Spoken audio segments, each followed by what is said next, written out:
பரலோகத்தில் இருக்கிற பிதாவே, இந்த நேரத்திலே நாங்கள் கொடுக்க போகின்ற இந்த தேவ வசனங்கள் உம்முடைய பரத்திலிருந்து இறங்க நீர் கிருபை செய்யும். அது எங்கள் உள்ளத்திலே மாத்திரமல்ல, கேட்கிறவருடைய உள்ளத்திலும் அவைகள் பேச நீர் கிருபை செய்யும்.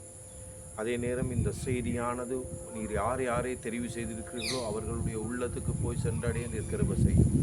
எல்லா காரியத்தினுடைய கரத்திலே ஒப்புக் கொடுக்கிறோம். எங்கள் சித்தம் அல்ல, சித்தம் என்று வேறும் என்ற விசுவாசத்தோடு எங்களுக்காக கல்வாரி மட்டத்தில் இயேசு கிறிஸ்துவின் இனிய நாமத்தினாலே கேட்கிறேன் நல்ல பிதாவே, ஆமென். வெளிப்படுத்தல் 12ஆம் அதிகாரத்திலே வருகின்ற அந்த பெண் இஸ்ரவேல். ஆதியாகமம் 37:9 படி புரிகிறதா? இப்ப சில ஊழியக்காரர்கள் மிகவும் கவலையாக இருக்கின்றது, இது இஸ்ரவேலை குறிக்கிறது என்று கூற பார்க்கிறார்கள். இவ்வளவு ஒரு பயங்கரமான உபதேசம் என்று யோசிங்க. சாத்தானுக்கும் இஸ்ரவேலுக்கும் பகையை உண்டாக்கினதே தேவன் தான்.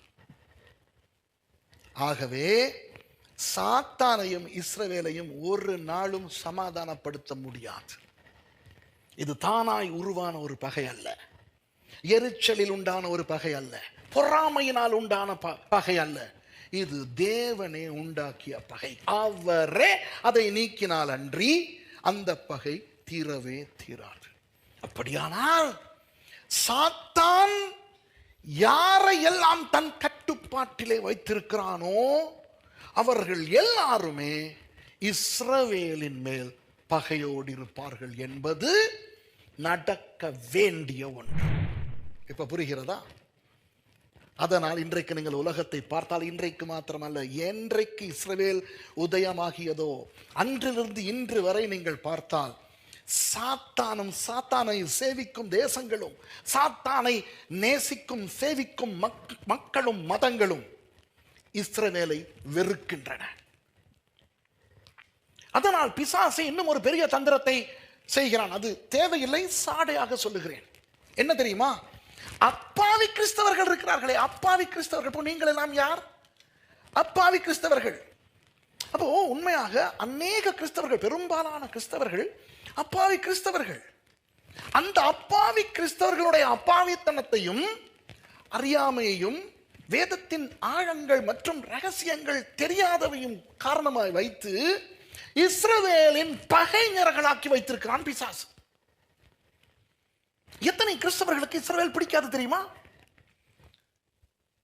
அப்போ இஸ்ரவேலர்கள் செய்கின்ற தவறுகளை அடிப்படையாய் வைத்தே அநேக கிறிஸ்தவர்கள் இஸ்ரவேலை வெறுக்கிறார்கள்.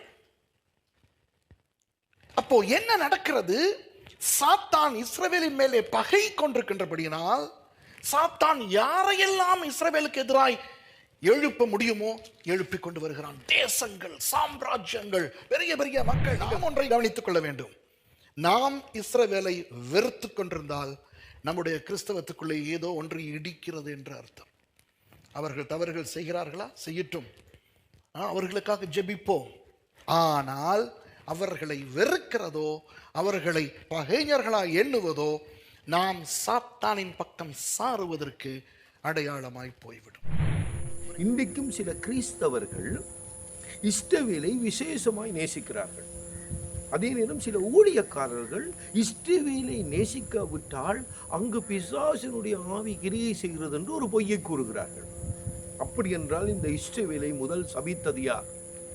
இந்த இஸ்ரவேல் தேவனுடைய ஊழியத்திலிருந்து, தேவனுடைய வம்சத்திலிருந்து தூக்கி எறியப்படும் என்று இந்த உலகத்துக்கு அறிவித்தவர் யார்? அந்த தேவாலயம் ஒரு கல்லின் மேல் கல்லிராதபடி இடிக்கப்படும் என்று இந்த உலகத்துக்கு அறிவித்தவர் யார்? கர்த்தராய் இயேசு கிறிஸ்து. நீங்க நன்றாக யோசிச்சு பாருங்கள்.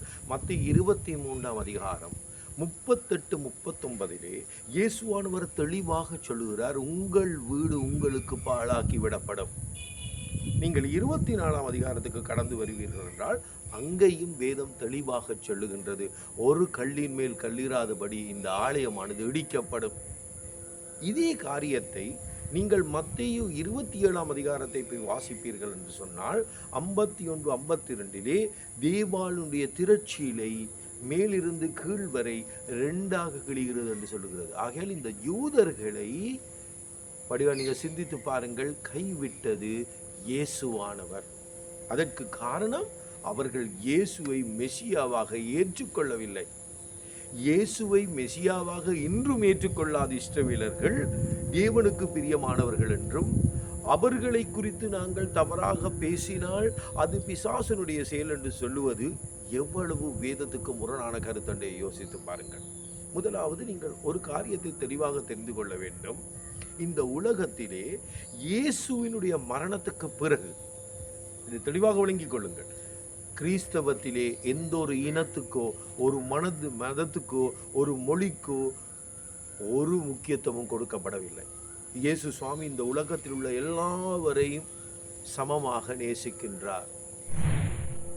வேதாமத்தை நாங்கள் திறந்து வாசிக்கின்ற பொழுது 1 கொரிந்தியர் 16ஆம் அதிகாரம் 22ஆம் வசனத்திலே பவுல் தெளிவாக சொல்லுகிறார், இயேசுவில் அன்பு கூறாதவன் சபிக்கப்பட்டவனாய் இருக்க கடவன். அப்படி என்றால் யூதன் அன்பு கூறாட்டி அவன் ஆசீர்வதிக்கப்பட்டவனா? நீங்கள் தெளிவாக விளங்கிக் கொள்ளுங்கள். இந்த வேதம் அவர்களுடைய கையிலே கொடுக்கப்பட்டது, அவருடைய கையிலே தான் இயேசுனுடைய வருகை எழுதப்பட்டது. இன்று அவருடைய புத்தகத்திலே தான் அவருடைய 2ஆம் வருகையும் எழுதி காணப்படுகின்றது. ஆனால் இதை தொடர்ச்சியாக யூதர்கள் இயேசுவை மறுதளிக்கிறார்கள். அவரை ஒரு சாதாரண தெய்வ மனிதனாக கூட அவர்களை ஏற்றுக்கொள்ளாத ஒரு காரியத்தை நாங்கள் பார்க்கிறோம். அப்படி இருக்கும் பொழுது யூதர்கள் தேவனுக்கு முக்கியமானவர்கள் என்றும், யூதர்களை தேவன் நேசிக்கிறார் என்றும் ஆதியாம் 3:15 கூறுவது எவ்வளவு பொய் என்று சிந்தித்து பாருங்கள். அதாவது உனக்கு மிஸ்திரிக்கும் என்று சொன்னது சபையை குறிக்கின்றது, இஸ்ரவேலர்களை அல்ல.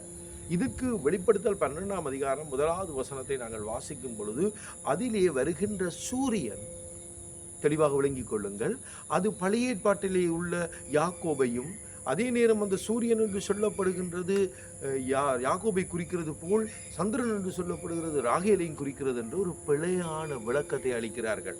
ஆனால் தெளிவாக நீங்கள் விளங்கிக் கொள்ளுங்கள், சங்கீதம் 84:11 படி சூரியன் என்று சொல்லப்படுகிறது தேவன். உன் தேவனாகிய கர்த்தர் சூரியனின் கேடகமாக என்று சொல்லப்படுகின்றது. ஆகையால் இந்த வெளிப்படுத்தல் 12:1 சொல்லப்படுகின்ற இந்த இஸ்திரி இஸ்ரவேலர்கள் அல்ல, தேவனுடைய சபையை குறிக்கின்றது. ஏனென்றால் நீங்கள் 6வது வசனத்துக்கு கடந்து வாருங்கள். அந்த இஸ்திரியானவள் வனாந்தரத்துக்கு 1260 வருஷம் ஓடினாள் என்று சொல்லப்படுகின்றது. இது இயேசுனுடைய உயிர்த்தெழுதலுக்கு பிறகு சொல்லப்படுகின்ற ஒரு காரியம். அதுக்கு பிறகு இஸ்ரவேலரை நாங்கள் கண்டுபிடிக்கவே முடியாது. கிறிஸ்தவ சபையைத்தான் நாங்கள் பார்க்கிறோம். இதற்கு நாங்கள் முற்றுப்புள்ளி வைப்பதற்காக 17வது வசனத்தை நாங்கள் வாசிப்போம்.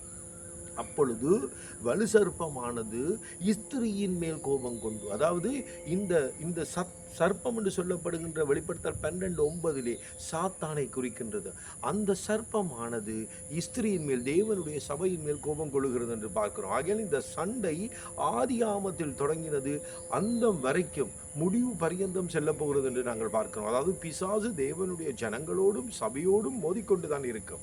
ஆகையால் வலுசர்ப்பமானது இஸ்திரி மேல் கோபம் கொண்டு தேவனுடைய கற்பனையை கைக்கொள்றவர்களும், அப்படியா நீங்க சிந்தித்து பாருங்கள். அது முதலாவது ஒரு காரியம். 2வது காரியம், மிக பிரதானமான காரியம், இயேசு கிறிஸ்துவை சாட்சி உடையவர்களும் ஆகிய, அதாவது இந்த இஸ்திரி இடத்திலே தேவனுடைய கற்பனையும் இயேசுவை குறித்த சாட்சியும் இருக்கும். அவளுடைய சந்ததியான மற்றவர்களை யுத்தம் பண்ண போயிட்டு என்று சொல்லுகின்றது.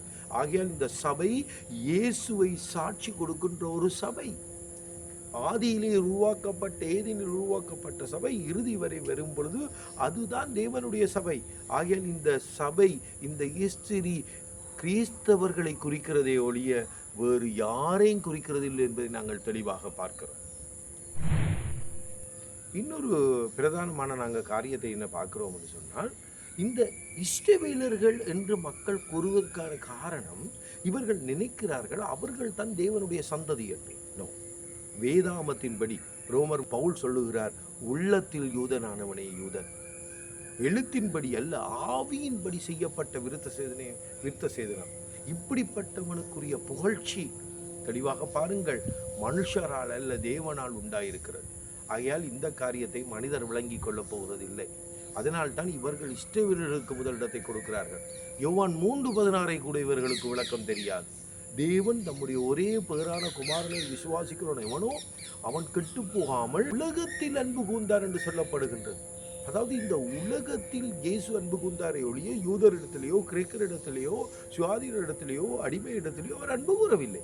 கலாத்தியர் 3ஆம் அதிகாரம் 28-29 சொல்லப்படுகின்றது, ஆண் என்றும் இல்லை, பெண் என்றும் இல்லை. யூதர் என்றும் இல்லை, கிரேக்கர் என்றும் இல்லை, அடிமை என்றும் இல்லை, சுயாதீனர் என்றும் இல்லை. நீங்கள் எல்லாரும் இயேசு கிறிஸ்துவுக்குள் ஆபிரகாமுடைய சந்ததியாய் இருக்கிறீர்கள் என்று. அப்படி வேதம் இவ்வளவு தெளிவாக புதிய ஏற்பாட்டில் எழுதப்பட்டிருக்கும் பொழுதும் அது இஸ்ரவேலை குறிக்கிறது என்று இவர்கள் பொய் கூறுவது ஏன்? ஆகையால் நீங்கள் வஞ்சிக்கப்படாதீர்கள். கிறிஸ்தவர்களை தான் தேவன் விசேஷமாய் நேசிக்கின்றார். அதே நேரம் மற்ற இனத்தில் உள்ள எல்லாரையும் தேவன் நேசிக்கின்றார். ஆனால் இயேசுவை ஏற்றுக்கொள்ளாதவர்கள் அனைவரும் கடைசி காலத்தில் சபிக்கப்பட்டவர்களாய் மாறிவிடுவார்கள். இதைத்தான் பவுல் 1 கொரிந்தியர் 16:22 சொல்லுகின்றார்.